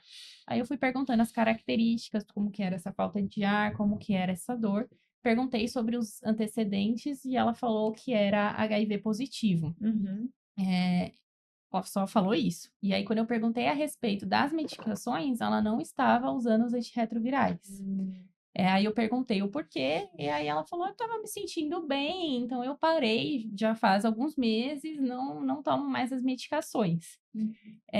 E aí, você fazendo o exame físico, ela tinha um derrame pleural, pedia o raio-x, eles entregavam o cartão do raio-x, e tinha um derrame pleural volumoso. E aí você pedia a toracocentese e você tinha que detalhar todos os exames que você queria da toracocentese. Aí eu fui falando os exames que eu queria, e aí depois você tinha que conversar com a paciente. Avisar que ela precisava ficar internada e tudo mais, e conversar sobre o diagnóstico dela. Ela perguntava se era grave, ela estava bem assustada, se era grave, e aí você tinha que explicar que sim, né, era... Assim, explicar que era grave, mas ao mesmo tempo tranquilizar ela, Sim. né, do quadro dela. Se você perguntasse a carga viral, eles também davam um cartão que tinha uma carga viral bem alta e um CD4 baixo. E aí você tinha que conversar com ela a respeito do diagnóstico, tranquilizar ela, porque ela estava bastante assustada, e também falar sobre retornar as medicações, retornar os antirretrovirais. Acho que eu estou esquecendo de falar bastante coisa dessa estação. Eu acho que, assim, o ponto... Essa foi a minha pior estação. Disparado. Foi a minha primeira. Eu tava muito nervoso. E aí, eu acho que como aconteceu com os meninos foi um pouco diferente comigo, porque eu acho que eu não dei muito espaço. Então eu cheguei, comecei a anamnese, e aí em determinado momento eu percebi que tinha um derrame pleural e pedi a toracocentese. Mas eu não dei muito espaço porque eu acho que ela perguntava quais são os exames que você quer. No caso, a avaliadora. Só que eu não dei espaço, eu acho que eu não dei espaço para ela perguntar. Então eu falei que eu queria toracocentese e continuei conversando com a paciente. E aí buscando qual era, porque eu não estava encontrando qual era o conflito ali, né? Qual era a situação de soft skills. Até que chegou, a minha percepção foi que a maior ponto de soft skills ali é como que ela estava se julgando por ter parado de usar os antirretrovirais. Então ela estava, doutor, então a culpa é o fato de eu ter parado de usar. E aí você começava a conversar e ela, meu Deus do céu, é como se eu tivesse me matado, eu parei de tomar e aí é por isso que eu tô aqui, etc. Então, assim, eu usei todo o tempo restante da estação falando sobre isso, assim como na estação do infarto, né, de dizer que aquilo ali não era o foco agora, que ela não precisava se culpar, que o nosso objetivo era cuidar do que ela estava tendo de forma aguda e que em um segundo momento a gente conversaria sobre a necessidade do uso e tarará e etc. E aí quando chegou no finalzinho da estação, aí a avaliadora perguntou, você vai querer o que de exames, doutor? Aí quando eu fui falar, e aí acabou o tempo. Então a partir daí todo esse resto pra mim não teve, por exemplo. Mas acho que isso deve ter sido um pontinho. Um pouquinho. Aquele pontinho eu acho que que a gente tava falando. O mais importante era tranquilizar a paciente. E a minha atriz, ela era muito fofa, assim. Nossa, e aí sim. a gente bateu um papo legal de tranquilizar, explicar toda a situação, falando que a gente ia tratar e que a partir de agora, né, ela ia voltar a tomar as medicações e aí ia ficar tudo bem. Então, acho que foi uma situação tranquila pra mim, Assim, uma coisa que eu tive dificuldade nessa estação foi quando a paciente perguntou, doutor, é grave? E aí eu fiquei assim, eita, será que eu falo que sim ou será que... Não, TB pleural, dá pra tratar, enfim. Eu fiquei muito nessa dúvida. Então, assim, eu tentei tirar um pouco o foco disso e falar assim, não, a gente consegue tratar, é uma situação que você tratando vai ficar boa, a gente também vai reiniciar as medicações do HIV. E aí eu tentava também, como o Diego falou, a suavizar um pouco o que ela sentia sobre si mesma, esse auto-julgamento. E eu falava assim, eu falei basicamente, a senhora não sabia, você estava bem antes, a senhora não sabia que parando de tomar as medicações podia piorar da parte, ter uma infecção mais grave. Então... Assim, não, eu nem imagino como é ter que tomar esse remédio todos os dias. E aí ela foi se abrindo, né? Acho que eu não comentei da parte dos exames, né? Quando você pedia a toracocentese, vinha um exudato e tinha um TRM positivo. Era o TRM que vinha positivo no líquido pleural, né? E aí você tinha que... aí era a parte, né? Depois de diagnosticado, era a parte mesmo de conversar com a paciente para falar como que ia ser o tratamento. Perfeito. Gente, prova belíssima, né? Não precisa nem dizer aqui. Eu acho que muito completa, abordou várias áreas. Eu tinha falado com relação a hemato e etc., mas essas últimas duas me contrariaram. Mas, assim, são coisas muito comuns dentro da prática clínica. O que eu disse, na verdade, talvez são coisas ali mais... pontos-chave das especialidades que tem residência lá, e essas gerais que qualquer um que está se preparando para a prova prática vai estudar, tuberculose, úlceras, enfim. Tipo, acho que são temas muito comuns, né? Para a gente fechar aqui, eu queria só que vocês falassem um pouquinho a respeito, assim, o que vocês recomendariam para o pessoal que está em casa, como se preparar para essa prova? Então, acho que deu para ter uma visão geral aqui de como que é, né, essa prova prática. Acho que ela tem muitos dos seus desafios, mas o que vocês dariam de dica aí para quem está se preparando? Eu acho que o que mais me ajudou foi o hands-on soft skills. Tanto as estações que a gente fez aqui no dia, quanto o livro, que tem diversos conflitos, e que na prova acaba sendo muito parecido, né? Não tem como fugir muito. E mesmo se fugir, como você mesmo explicou, né? A embalagem ser diferente, mas o conteúdo, a forma como você vai falar com o paciente, a forma como você vai se comportar, vai ser muito parecido. Perfeito. Você, Lu? Eu acho que, assim, eu treinei em casa, mas como eu falei, eu treinei sozinho. Então, uma coisa que eu acho que eu senti falta foi justamente isso de ter essa interação e de ser exposto a esses conflitos. Então, mas por outro lado, como eu tinha feito no ano anterior, eu fiquei um pouco mais tranquilo na hora da prova, porque eu sabia mais ou menos o que ia vir. Então, o que eu daria de dica é assim, treine os checklists técnicos, mas tenta se imaginar e às vezes até conversar consigo mesmo, assim, em situações conflituosas que no guia prático de comunicação a gente tem lá. Essas situações com um profissional de saúde, com um paciente que está questionando a conduta de outro médico. Então tenta se imaginar numa situação assim, o que é que eu faria, como é que eu falaria. Então o que eu fiz foi me imaginava numa situação assim, na comunicação de má notícia, e ia falando comigo mesmo, como se me filmando, como eu falaria com o paciente. Então, acho que isso faz com que a comunicação na hora da prova seja um pouco mais fluida, e você não gagueje tanto. Perfeito, perfeito. E você, Di? Eu reitero, assim, o que o pessoal falou. Eu acho que eu não tive a experiência de fazer o presencial aqui, mas o hands-on online para mim, assim, foi essencial.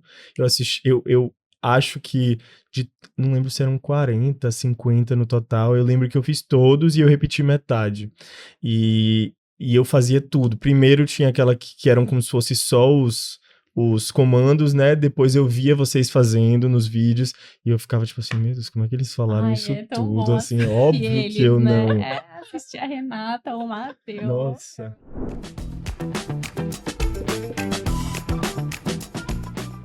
O que você não pode ir sem saber para a prova prática do Einstein. Então, para a gente finalizar aqui, eu queria também puxar esse assunto sobre alguns temas da parte de comunicação e soft skills que eu acho que não dá para ir sem saber. Pessoal, eu acho que tudo relacionado à ética médica, então sigilo de prontuário, mídias sociais, está super em alta, os meninos até vão comentar aqui um pouquinho para vocês, caiu inclusive no R1, a gente também tem aí antivacina, né, então um paciente que recusa a vacinação, entrevista motivacional, comunicação de notícias difíceis, erros na prescrição ou erros na assistência à saúde e liderança de forma geral nos cenários emergenciais, né?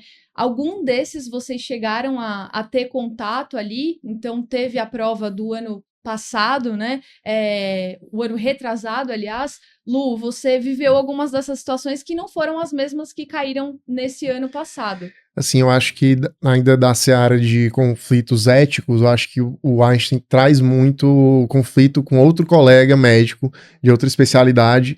Então, teve o conflito numa estação de 2023 para 2024, numa estação de pré-operatório, em que você tinha um conflito com o colega da anestesia, em que você tinha que atrasar um pouco a cirurgia, e já na prova seguinte, do ano passado, 2024, o colega que fez a prescrição do anabolizante. Então, acho que eles, de forma recorrente, exploram essa temática. Perfeito. Algum outro tema mais que vocês orientariam o pessoal? Eu acho que ajuda muito se a gente for com o protocolo Spikes, assim, na cabeça. Não que... eu acho que vai orientar na estação. Porque você vai começar ali percebendo o ambiente, tem algum posicionamento que eu posso ajustar, que teve no hands-on online, a televisão ligada. Eu acho que você começa a se ligar no ambiente e aí depois eu acho que fica mais fácil também para você abordar com o paciente, como que você está se sentindo, qual que é a sua percepção no assunto, qual que é a sua preocupação. Isso pode até te ajudar a identificar o conflito ali da estação que ela está querendo. Eu acho que essa parte pode ajudar em várias estações diferentes, assim. Legal, Flá, legal. E você, Di? Acho que para complementar só a parte de procedimentos mesmo. Então, a gente estava conversando há pouco sobre a questão de ACLS, então todo ano cai, seja alguma questão de intubação, suporte avançado, suporte básico de vida. E os próprios procedimentos em si, eu acho que me ajudou muito perto da prova fazer uma revisãozinha geral para aquelas coisas que são mais decorebas mesmo. Então, passo a passo de alguns procedimentos, o próprio passo a passo da intubação, gasometria, dreno de tórax, o marca-passo e daí por diante. Acho que vale a pena logo antes da prova dar uma olhada de novo. Cuidados paliativos sempre tem, assim, né? Todo ano. Uma estação ali voltada para cuidados paliativos e uma estação ali no cenário da emergência. Então, ali marca-passo, o POCUS que caiu, no meu acesso direto que caiu reanimação. Acho que é bom ir preparado. Eu esqueci de falar um que sempre cai para R+, e não caiu, que é a comunicação com o preceptor. Então, o preceptor, às vezes, que dá uma conduta que você discorda, e aí você precisa respeitosamente, naquela politicagem, conseguir justamente propor a conduta mais adequada, né? Mas de forma respeitosa, sem desrespeitar, de certa forma, a hierarquia, certo? Acho que isso foi cobrado na prova 2022 para 2023 Isso. E nas duas em sequência isso não apareceu, mas outro tópico que apareceu bastante foi o conflito com algum outro profissional da equipe multi. Então, em 2023 para 2024 teve uma estação de ACLS em que o profissional ele não queria te ajudar ou que diluía a medicação de forma errada, ou pelo menos no meu caso, ele não queria massagear, falava, tô cansado.